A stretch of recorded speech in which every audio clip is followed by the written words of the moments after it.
My name is Marisha Stewart, and this is Social Media Now. Billions of teens and as well as children have access to social media through their smartphones. Within my research, I was able to find all the information needed to report that there's more depression and as well as anxiety that has increased due to the social media use, and more of a decrease of interactions, which are face to face, that way we can make those bonds and relationships that we need in order for us to maintain our social being. Over time, we have noticed that this have affected our children and adolescents for us to maintain those healthy interactions.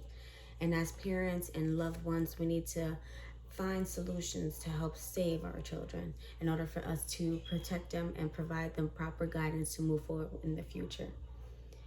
Due to the early access these kids have are more exposed to social media, we have seen the mental factors of the health issues that can happen over the course of time of being on social media. Through by the influencers and as well as the businesses that are owned by these companies that thrive to reach our children and to influence them to purchase or remain into the content that they have, and that's where they lose sight of what's really important and don't protect themselves online. So this is the time for us parents to provide solutions to help guide our children in the right direction moving forward. So I bet today is the time for you to listen up and understand that our children are at stake and we need to make the change. I bet you're interested to hear what I have to say now. Over time, we see that the early access has been affecting our children's mental health growth. In order for them to maintain interactions with other people as well as to maintain boredom, in order to not use a phone just to create that sense of stimuli to help them go through the time. When you are more addicted to this is where it leads to more loneliness as well as into our children. And reporting that at an early age can grow over time, and that's something that we want to avoid. With all the businesses and the social media influencers influencing our children and their decisions, we need to make sure as parents that we are on top of that and provide those conversations that help shed a light to make sure that the children understand that their safety is at hand. In order for us to save our children, we have to make sure we are staying consistent and therefore finding different programs and organizations that will help not only for the parents being, but also for teachers, loved ones, and everyone that can contribute to the growth of our children's mental health. Although parents are not the only ones contributing to all of the social media use. Within the early stages, due to coronavirus, many children have had less access to more face-to-face interaction, which led to being more social media and online uses, as well as with school and as well as interacting with their peers. We've seen that many children have become adapted to this situation and became more dependent on the social media use in order to control and as well as to gain access to those children in need.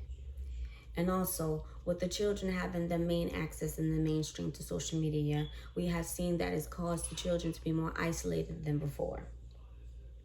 Now, I would say more parents are more worried, which is causing them to understand that the management with social media use does help to help support the children in need and for them to make sure that they're making the proper decisions while using social media without parents' supervision. For example, on a Davis 2021 CNN article, he stated before social media, kids were more interactive with their parents and parents were able to guide their children properly. Now, kids are online and learning and as well as monitoring themselves. This is something that we need to keep in mind because our kids are on there and they're on their own as well. And what is happening now?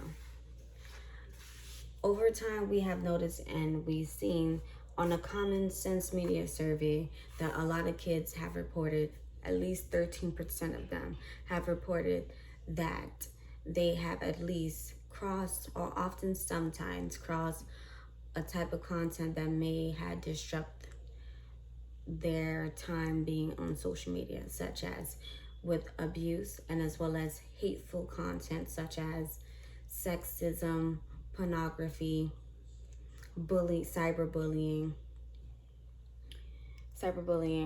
and as well as homophobic gestures and sometimes racist gestures, and as well as stuff that is more active online. So that's something that we need to make sure that we are protecting our children, and also providing the proper education to watch how they say and what they say, because the internet is infinite. With all of the concerns going on within adults, we have seen that due to the major concern across the board, we need to make sure that we're providing those proper educational guidelines to help our children be more successful in the social media usage. Mr. Wong S., in a 2019 CNN article, stated, adolescents grow up and have a hard time to perform social interactions, which can damage the individual. And then over time, the government will have to support that individual, thus risking both resources, as in that one individual, and as well as the government's resources, and that's for them to use that for some other use if we had made sure that we get to it at a point of time.